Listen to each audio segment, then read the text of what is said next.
മലപ്പുറത്ത് ക്വാറി ഉടമയിൽ നിന്നും പണം തട്ടിയ വളാഞ്ചേരി സർക്കിൾ ഇൻസ്പെക്ടർക്കും എസ് ഐക്കും suspension. CI Sunildas, SI Bindulal എന്നിവരെയാണ് ഉത്തരമേഖല IG അന്വേഷണ വിധേയമായി സസ്പെൻഡ് ചെയ്തിരിക്കുന്നത്. 18 ലക്ഷം രൂപയാണ് ഈ രണ്ട് പോലീസ് ഉദ്യോഗസ്ഥന്മാരും ചേർന്ന് ക്വാറി ഉടമയിൽ നിന്നും തട്ടിയെടുത്തത്. സമീർ ബിൻ കരീം ടെലിഫോണിൽ ചേരുന്നു തിരൂരിൽ നിന്ന്. ഗുഡ് മോർണിംഗ് സമീർ ബിൻ കരീം, പറയൂ.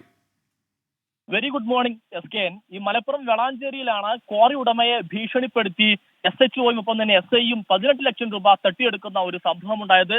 ഇതിൽ നിലവിൽ SI ഇന്നലെ അറസ്റ്റിലാവുകയും നിലവിൽ റിമാൻഡിൽ കഴിയുകയുമാണ്. ഈ സംഭവത്തിലാണ് നിലവിൽ ഉത്തരമേഖല IG സേതുരാമൻ നടപടിയെടുത്തിരിക്കുന്നത്.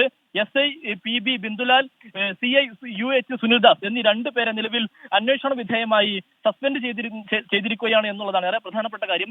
മലപ്പുറം ജില്ലാ പോലീസ് മേധാവിയുടെ റിപ്പോർട്ടിന്റെ അടിസ്ഥാനത്തിലാണ് ഇത്തരത്തിൽ IG നടപടിയെടുത്തത് എന്നുള്ളതുമാണ് എടുത്തു പറയേണ്ടിയിരിക്കുന്ന ഒരു കാര്യം. അതേസമയം ഈ കേസിൽ പ്രതി ചേർക്കപ്പെട്ട ഈ SHO സുനിൽദാസ് നിലവിൽ ഒളിവിൽ കഴിയുകയാണ്. ഇന്നലെ അതുമായി ബന്ധപ്പെട്ട വാർത്ത 24 പുറത്തുവിടുന്ന ഒരു സാഹചര്യം ഉണ്ടായത്. ഈ ക്വാറി ഉടമയെ ഈ കേസിൽപ്പെടുത്തി ജയിലിലടക്കുമെന്ന് ഭീഷണിപ്പെടുത്തിയാണ് ഈ 18 ലക്ഷം രൂപ ഈ SIയും SHOയും ചേർന്ന് തട്ടിയെടുക്കുന്ന ഒരു സാഹചര്യം ഉണ്ടായത്. ഒപ്പം തന്നെ ഇടനിലക്കാരൻ 4 ലക്ഷം രൂപയും തട്ടിയെടുക്കുന്ന ഒരു സംഭവം ഉണ്ടായി. അതിന് പിന്നാലെ ഈ ക്രൈംബ്രാഞ്ച് DYSP സംഭവത്തിൽ കേസെടുക്കുകയും ചെയ്യുകയുണ്ടായി. പിന്നാലെ SI അറസ്റ്റും ചെയ്തു. എന്നാൽ CI ഒളിവിൽ പോകുന്ന ഒരു സാഹചര്യമാണ് നിലവിലുള്ളത്. ഈ CIക്ക് വേണ്ടിയുള്ള അന്വേഷണം ജില്ലാ ക്രൈംബ്രാഞ്ച് ഊർജിതമാക്കിയിരിക്കുകയാണ്. ഏതായാലും ഈ പോലീസുകാർ തന്നെ ഇത്തരത്തിൽ ഈ കള്ളത്തരം ചെയ്യുന്നു എന്നുള്ളതാണ് ഏറെ പ്രധാനപ്പെട്ട കാര്യം. SKN.